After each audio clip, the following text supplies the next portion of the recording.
তবে যারা আহত আছেন তাদের চিকিৎসা নিশ্চিত করার জন্য সব ধরনের প্রস্তুতি সরকারের পক্ষ থেকে সম্পন্ন করা হয়েছে।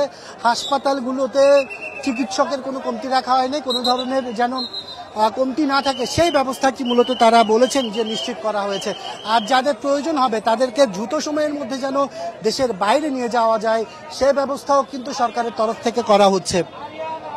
আর আইন উপদেষ্টা তার ব্রিফিংয়ের মধ্যে যেটি জানিয়েছিলেন, এটি আসলে জাতির জীবনের জন্য সবচেয়ে বড় ধরনের একটি ট্র্যাজেডি। এই ধরনের দুর্ঘটনার সম্মুখীন আসলে বাংলাদেশ কখনো হয়নি, যা এবার প্রথমবারের মতো হয়েছে। কারণ বিমান দুর্ঘটনা এর আগেও অনেকবার ঘটেছে, বিশেষ করে প্রশিক্ষণ বিমানগুলোর ক্ষেত্রে, কিন্তু এবার যেটি হয়েছে, এবার একটি স্কুলের উপরে গিয়ে বিমান বিধ্বস্ত হওয়ার কারণে কিন্তু যেখানে হতাহতের সংখ্যাটা অনেক বেড়েছে, যেখানে এখন পর্যন্ত প্রায় 100 থেকে 150 জনের মতো আহত বিভিন্ন হাসপাতালে রয়েছে। এর মধ্যে সরকারি হাসপাতালগুলোতে প্রায় 70 থেকে 80 জনের মতো ভর্তি রয়েছে। সব মিলে বলা যায় উপদেষ্টাদের তরফ থেকে যেটি জানানো সেটি তারা মূলত নিশ্চিত করেছেন। আগামীকালকে জাতীয় শোক এটিও ঘোষণা করা হয়েছে। এছাড়া আগামীকালকে যারা আহত হয়েছেন তাদের স্মরণে কিন্তু এই শোকটি পালন করা হবে, আর পতাকা অর্ধনিমিত রাখা হবে।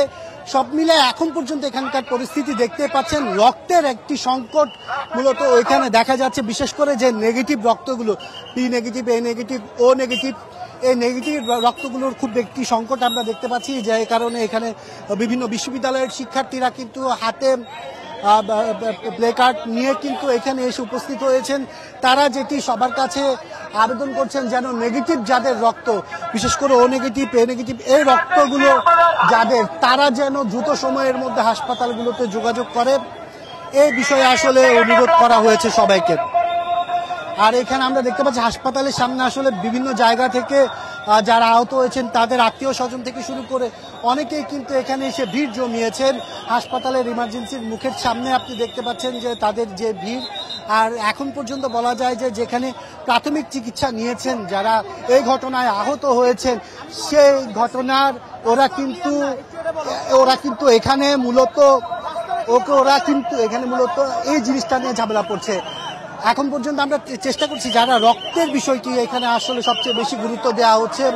শিক্ষার্থীরা চেষ্টা করছেন আসলে রক্ত যেন, নেগেটিভ রক্তগুলো যেন দ্রুত সময়ের মধ্যে পাওয়া যায়, কারণ অনেকে আহত হয়েছেন। আহতদের মধ্যে কিন্তু আসলে যে নেগেটিভ রক্ত সেটি কিন্তু খুব বেশি প্রয়োজন। আর আমরা কিছুক্ষণ আগে এখান থেকে আসলে অন্যান্য উপদেষ্টার মতো তথ্য সম্প্রচার উপদেষ্টা মাহফুজ আলম, সেও কিন্তু এসেছিলেন। পরবর্তীতে সেও আমাদের সাথে কথা বলেছেন। সে যেটি জানিয়েছে যে এখানে সবচেয়ে বেশি গুরুত্ব দেওয়া হচ্ছে যারা আহত হয়েছে তাদের সর্বোচ্চ চিকিৎসা ব্যবস্থা সেটিতে যেন কোনো ধরনের ঘাটতি না থাকে, সেই বিষয়টিতে সরকার নজর দিয়েছে বলেও তারা জানান। আর কেন এই ধরনের দুর্ঘটনা হলো সেটিও তদন্ত করে দেখা হবে বলে জানানো হয়েছে। এখন পর্যন্ত আসলে বিভিন্ন হাসপাতাল থেকে তথ্য আসছে, বিভিন্ন হাসপাতালে যারা আহত আছেন তারা কিন্তু এখানে বিভিন্ন সরকারি হাসপাতালগুলোতে যাচ্ছেন।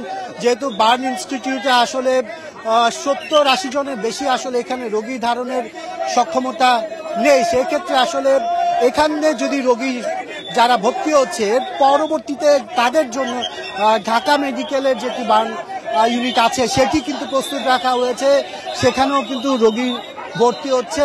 আর যারা প্রাথমিক চিকিৎসা নিয়ে মোটামুটি বাড়িতে চলে যেতে পারবে সেই ধরনের রোগীদেরকে আসলে হাসপাতালে রাখা হচ্ছে না, প্রাথমিক চিকিৎসা দিয়েই মূলত তাদের বাড়িতে পাঠিয়ে দেওয়া হচ্ছে।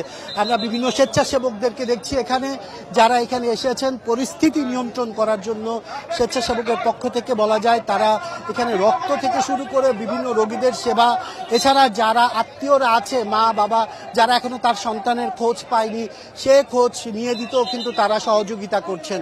মূলত প্রথমেই কিন্তু এনে এমার্জেন্সিতে রোগীদেরকে রাখা হচ্ছে, সেখানে প্রাথমিক চিকিৎসা শেষ করে প্রয়োজনে আইসিইউতে যাদেরকে দেওয়ার প্রয়োজন হচ্ছে তারা আইসিইউতে যাচ্ছেন, আর যাদেরকে ওয়ার্ডে শিফট করতে হবে তাদেরকে ওয়ার্ডে শিফট করা হচ্ছে। চিকিৎসকদের মধ্যে আমরা এক ধরনের উৎকণ্ঠা দেখছি, আর কিছুক্ষণ পরপর এখানে যারা আছেন তারা শুধু রক্তের আবেদনটা জানাচ্ছে, যেন আমরা যারা গণমাধ্যম কর্মী আছি আমরা যেন সকলকে জানাই যাদের নেগেটিভ রক্ত প্রয়োজন, কারণ এখানে অনেক রক্তের প্রয়োজন হবে, সেই ক্ষেত্রে আসলে আহতের সংখ্যাও ক্রমশ বাড়ছে। সেক্ষেত্রে আসলে নেগেটিভ রক্ত যাদের, তাদেরকে এগিয়ে আসার জন্য অনুরোধ করা হচ্ছে। এই রক্তটির সংকট আসলে সব জায়গায় রয়েছে।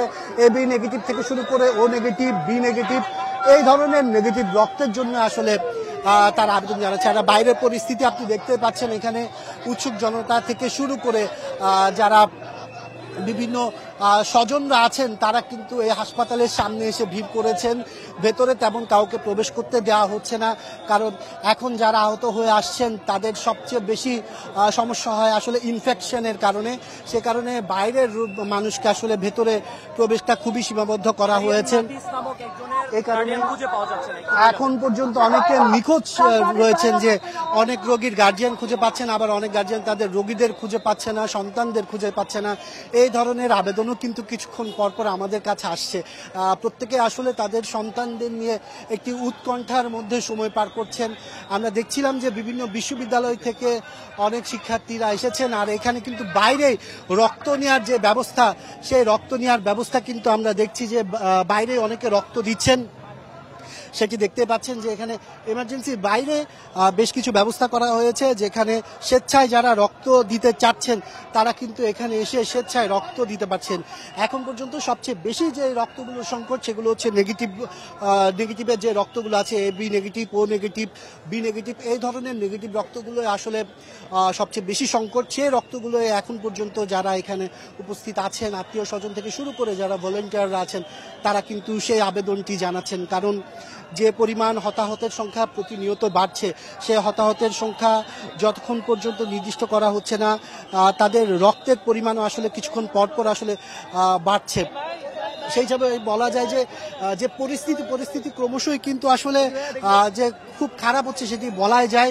কারণ যে দুর্ঘটনা ঘটেছে, সেই দুর্ঘটনার পরবর্তী যে রেস, সেই রেস কিন্তু আমরা এখন দেখতে পাচ্ছি। কারণ যারা বিভিন্ন জায়গা থেকে আহত নিহত তাদের স্বজনরা এসে ঢাকা শহরের বেশ কিছু হাসপাতালে কিন্তু তারা ভিড় জমাচ্ছেন। অনেকে এখনো তাদের প্রাণের সন্তানকে এখনো খুঁজে পায়নি। এই ধরনের অনেক মা, ভাই, বাবার আর্তনাদ কিন্তু আমরা এখানে দেখতে পেয়েছি। তাদের একটি আবেদন যেন তারা তাদের সন্তানকে সুস্থভাবে ফিরে পায়। তবে অনেকের চিকিৎসা ভেতরে চলমান রয়েছে। তারা প্রত্যেকেই চেষ্টা করছে, চিকিৎসকরাও চেষ্টা করছে যেন সর্বোচ্চ চিকিৎসাটা দেওয়া যায়। যারা ছুটিতে ছিলেন সবার ছুটি আসলে বাতিল করে তাদের সবাইকে জরুরি ভিত্তিতে এখানে আনা হয়েছে, যেন কোনো রোগীর চিকিৎসাতে কোনো ধরনের ঘাটতি না থাকে। আর বলা যায় এখন পর্যন্ত উপদেষ্টাদের যে তথ্য, সেই তথ্য মতে যারা আহত আছেন, সেই আহতদের সর্বোচ্চ চিকিৎসা দেওয়ার জন্য এখন পর্যন্ত সরকারের পক্ষ থেকে সব ধরনের প্রস্তুতি নেওয়া হয়েছে বলে জানিয়েছেন। আর যাদের অবস্থা খুবই গুরুতর, বিদেশে নিয়ে যাওয়ার প্রয়োজন রয়েছে, তাদেরকেও দেশের বাইরে নিয়ে যাওয়ার সব ধরনের প্রস্তুতি এখান থেকে এখন করা হচ্ছে বলেও এটি আমাদেরকে জানিয়েছেন আইন উপদেষ্টা। এই ছিল এখানকার সর্বশেষ পরিস্থিতি।